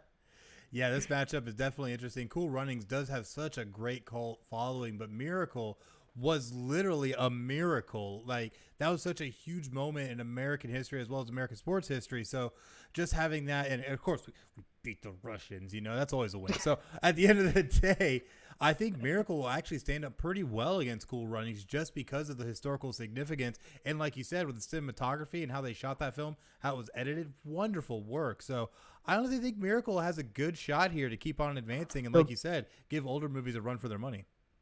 The one thing I will say about Miracle and how they have it matched up, if everyone goes out and votes for Miracle, the hockey lovers do, Miracle doesn't really have a huge tough matchup until the Elite Eight against the Mighty Ducks. Definitely would be an interesting matchup if we saw that. My goodness. But For sure. What's we definitely next? got yeah, with our next one, though, we have our 3 and 14 matchup for Region 4 with our 3 seed Slapshot taking on 14 seed Young Blood. George, your thoughts? Hold on, Coach. I'm putting on the foil. Oh, There you snap. Yes. You want some? No? Slapshot is easily going to, I think, take away this entire region, because it is the one movie in this region that was one of the older classics, but the Hanson brothers are still around. They show up to events. People know who they are. There's T-shirts everywhere. The staying power for this movie, considering it was done in the 70s, and with humor and offense that it probably wouldn't have ever been made today. I mean, if you think about the stuff that Reggie Dunlop says to the goaltender in like one of the first scenes, do you really think that would fly in today's comedy? Even the R-rated ones, man. Yeah. Even it's the kind of like R-rated watching ones. Blazing Saddles, honestly. Yeah, exactly. And you know what? That gives it even bigger cult status. Now, don't get me wrong. Youngblood was great. Keanu Reeves, Patrick Swayze, Rob Lowe. Great flick. And a classic hockey movie in that sense. A scorer has to learn how to fight. And it's very well done. It's got extreme 80s music to it. Yeah. It just makes you laugh. But what's Youngblood missed on, and this is interesting, both movies had this problem. After Slapshot, the original, and after Youngblood, the original, there was a bunch of sequels. They all sucked. Yep. So, absolutely. Which one of these originals is funnier? In my opinion, it's Slapshot. It's going to be Slapshot, and Slapshot's going to go all the way through to the Final Four. Sorry. That's tough. Like, I agree. Like, Slapshot is one of those films that stands, but you're also from just like from a popularity standpoint of just the general, let's say the general media, the general fans that are going to be tuning in, that are going to be thinking about, they're going to know the name Miracle more than they'll know the name Slapshot. Like, not after today when they see that beautiful Chiefs jersey back there. Right. No way, man. But I'm thinking that Slapshot is, I don't think it'll be our number 2 seed if it matches up against it, because of the name and the status of that. You got to think of our generation is probably the generation that's going out to vote in this tournament. That it's going to be tough, but I absolutely agree. Slapshot has that chance, especially if our hockey fans go out and vote for this. Slapshot has that chance to make it all the way to the Elite Eight to play against the Mighty Ducks. So what's funny about this is amongst Google users and stuff of that nature, Youngblood actually has a higher percentage of likability, apparently. However, when you match up the two, I think they're both great films. I'm a huge Rob Lowe fan, so Youngblood really I enjoyed thoroughly. But Slapshot was one of those movies that was able to do something Youngblood couldn't, and that was having that old style, crude, definitely couldn't be shown today as a regular feature kind of movie. And that's what I loved about it, that dark, dirty, gritty kind of humor. And it was amazing. And I think because of that, it's going to have that longevity. It is such a classic, and it's going to be able to, I think, to make a long run in this tournament. So we'll just have to wait and see how people vote. We don't have a lot of an older crowd that I think are going to be up right now at 11 o'clock Eastern time. So we'll see. But hey, you never know. We're going to have the polls open for a while. Maybe they'll see the replays tomorrow. But in our next slap matchup shot for the win, maybe. Right. Our 7-10 matchup, we have number 7 seed Blades of Glory taking on 10 seed I, Tonya. George, what are your thoughts? Well, what an interesting matchup, because you're talking about a figure skating movie that's a pure comedy and a satire almost, and Will Ferrell at it again. Yep. I mean, we could already put this to rest. In terms of sports movies, who's your number 1 and who's your number 2 at the end of a 64 bracket? It's Kevin Costner versus Will Ferrell. Yeah. So, but Blades of Glory is hysterical, and it's really funny. It's in Jay-Z songs now, because of the quotes and stuff. So it has that comedy longevity where the quotes just keep coming. Now, I, Tonya deserves to be on this list. It got completely shafted in terms of critical acclaim because it got tremendous buzz, but nobody wanted to back it. But it was brilliantly done. It was phenomenally acted, and it just looked amazing too. And it was extremely, like Margot Robbie she was just brilliant, man. She was brilliant. And for whatever reason, some people didn't like it, so that's why I dropped lower on this list. And I don't see it beating Blades of Glory because of the quotes, the quotability. But interesting matchup.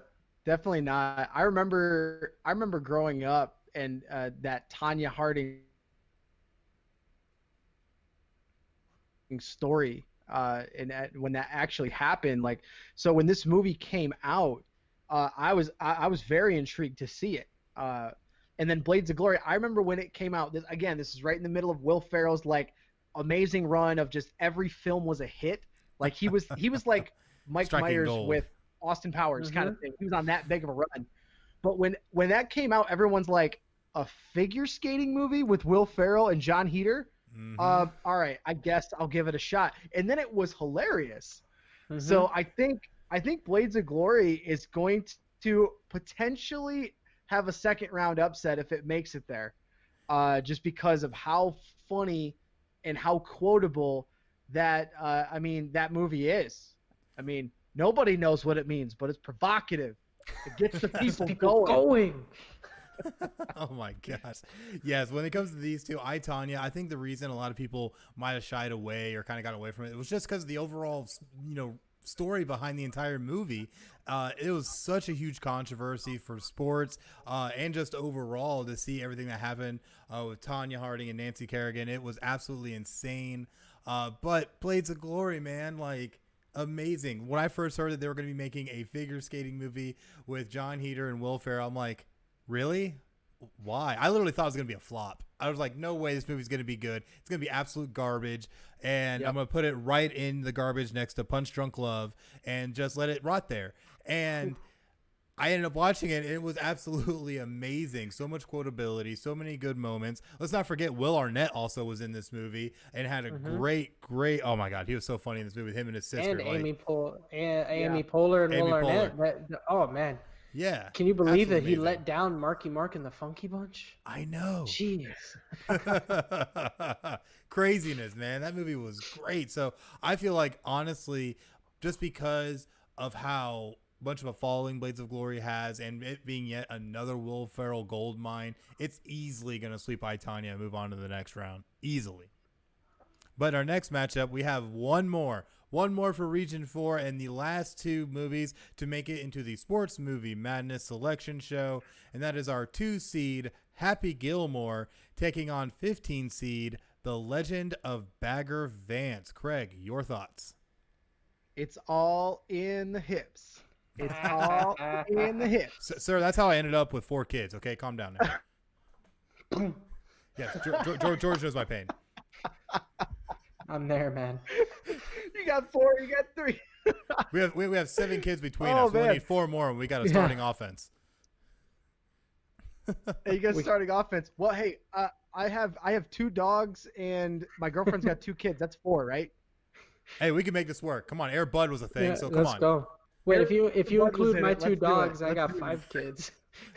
Dang, man, we getting a team Oh, here. see, All there right. you go. There you go. Happy Gilmore, one of my favorite movies growing up.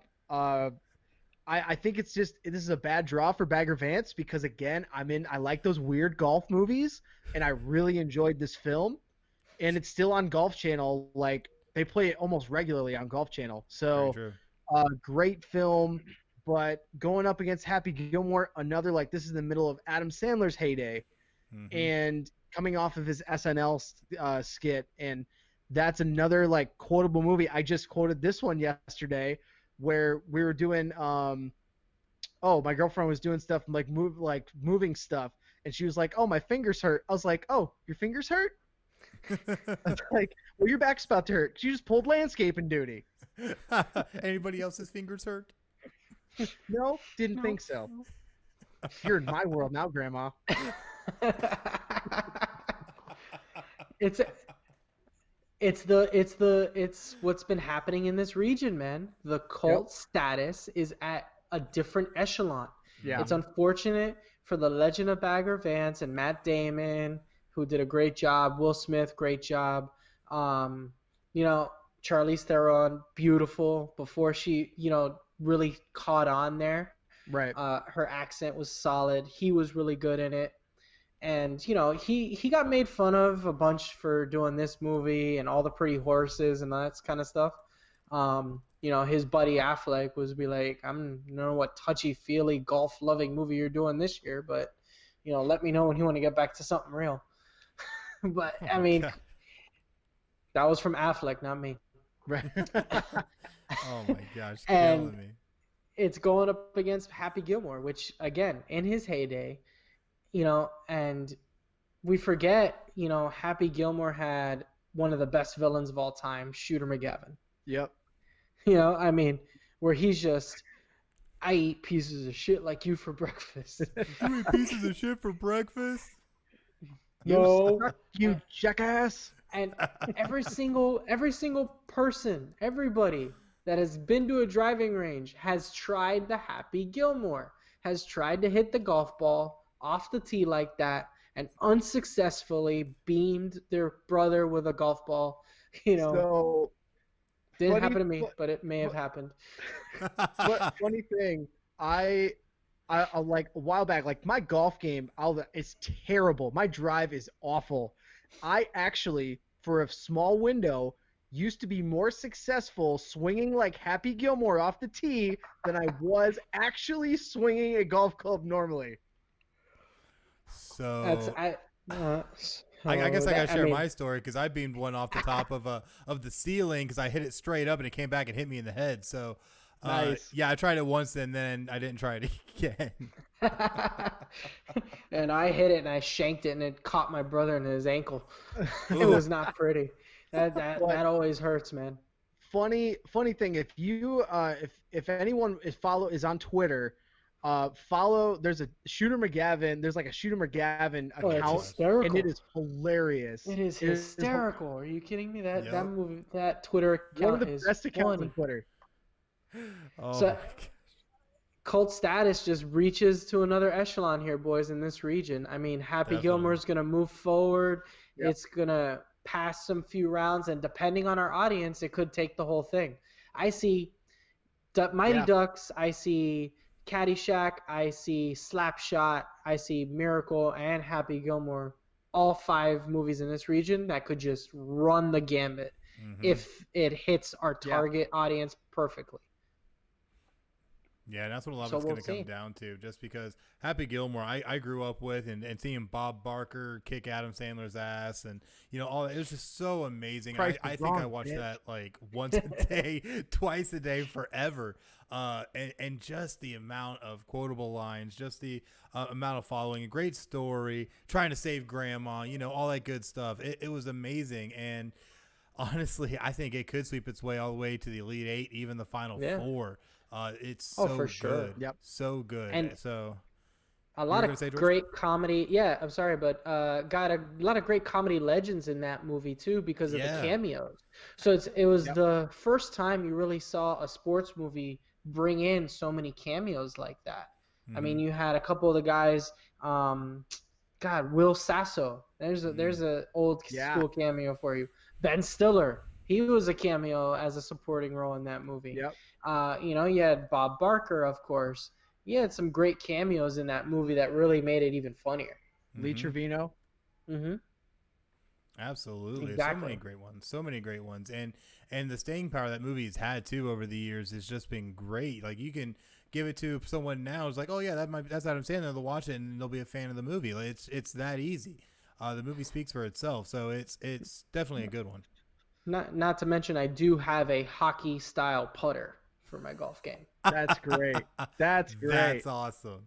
That's awesome. I will post it for everybody Yes. on the Couch Dads podcast on IG for you guys. Yeah, Yes. so if you Yeah, want to catch that's that, go awesome. on to Instagram at Couch Dads Podcast and see it there on Instagram. George said it here on Final Score, so now he has to do it.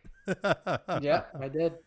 Oh my goodness. But that does round out Region 4. So for our main bracket, it is now full. So you can now check out this full bracket on our website at podcastcity.net. There'll be a link right on the homepage listed Sports Movie Madness. Click on the link, go in, read through the actual bracket to make sure you're good and refreshed before voting, and then go ahead and cast your vote now.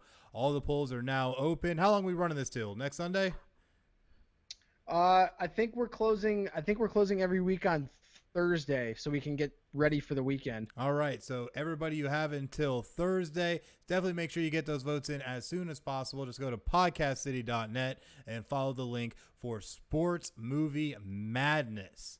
Tell you what, it's been a good one. But one more thing we got to throw in there is the honorable mentions for Region 4 real quick, which we have here: The Rocket, The Cutting Edge, The Greatest Game Ever Played, and Eddie the Eagle. Definitely some good ones there for bubble teams in Region 4.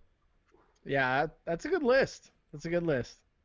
Oh, yeah, man. I tell you what, this has been good, man. It's good 64 movie madness tournament of doom. So much awesomeness, man. But sadly, though, It's we gotta are be at the of end doom. of this. Yeah, of doom. If you don't have of doom, Of it's not doom. official. Yeah, of It's Doom. not legit. But George, But- we thank you so much for joining us, man. It's been such a great night. Anybody have any parting words? Yes, we're gonna have a little bit of fun with this, and I mentioned this on our Instagram yesterday and the day before. So I want to make this fun for all of us and help people at the same time. All right. So what we're going to do is we're gonna have a little friendly competition amongst the three of us, and we're gonna raise money, and we're gonna raise money throughout this whole tournament for people that have been affected by the coronavirus. Yes. So we're going to each individually share as part of kind of the next post that puts out the bracket. We're going to each individually share our, the ways you can donate to us individually, whether it's PayPal, Venmo, whatever works best for us. And whoever raises the most money will be deemed the winner. We haven't figured out what the prize is going to be yet, but it'll be bragging rights, and then they get to donate the proceeds to organization of their choosing that helps people affected by the coronavirus. I know I listed a few the other day. I listed a few yesterday. The CDC Foundation, Feeding America, No Kid Hungry. And I know, George, you mentioned that local sports bars and just servers and people that work in that industry have been very, very severely affected by this. And I know that's something that's near and dear to your heart as well. Oh yeah, definitely. It started with a few of the comedy clubs. A comedian started a foundation that was going to help all the bartenders and servers of those comedy clubs. And so there's that one, and I'm also searching for other ones from the sports bars because the sports bars they're getting hit pretty hard, Mm-hmm. and it would go towards our servers and our bartenders that you know give us the energy and the fortitude to talk random crap about sports and movies. So I always thought that would be good for us. And, there's a bunch of foundations out there and a bunch of people that could really use a little bit of a help during all this. And we're doing it for fun. We're doing it for content, and we're doing it because we're all quarantined. And we got to do something to assist everybody, because if we're not helping each other out, what the heck are we doing here? Right. Absolutely have to agree. So definitely make sure, fans, that if you are hearing this now, to keep your eyes posted on all of our social media outlets. Between the Couch Dads podcast and Final Score, we'll have a lot more information coming in the next 24 hours or so. So definitely stay glued. You can find all things Final Score on Facebook, Twitter, and Instagram by searching at PCN Final Score. Give us a like, give us a follow, and check mark for notifications so that way you don't miss out. And George, where can they find more of you in the Couch Dads podcast? You can find me on Twitter at CouchDadsPod and on Instagram, Couch Dads Podcast. You can follow my personal at Dad of Moya, also with video production work that I do at 90 Miles Media, or with Flintstone Media, which is the podcasting full suite that I work with as the marketing director there. You can find me on any of those platforms, whether it's Facebook, Twitter, or Instagram, and shoot me an email on their website, flintstonemedia.com.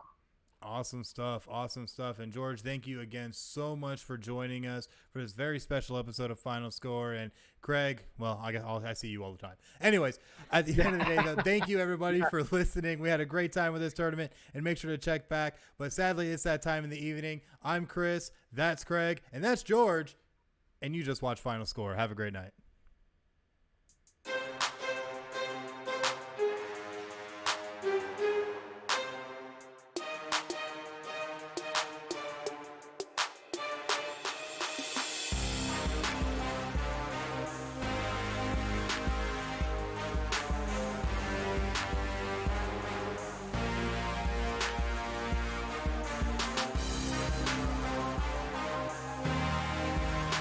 This is Final Score, your number one podcast for sports news. Here are your hosts, Chris and Craig.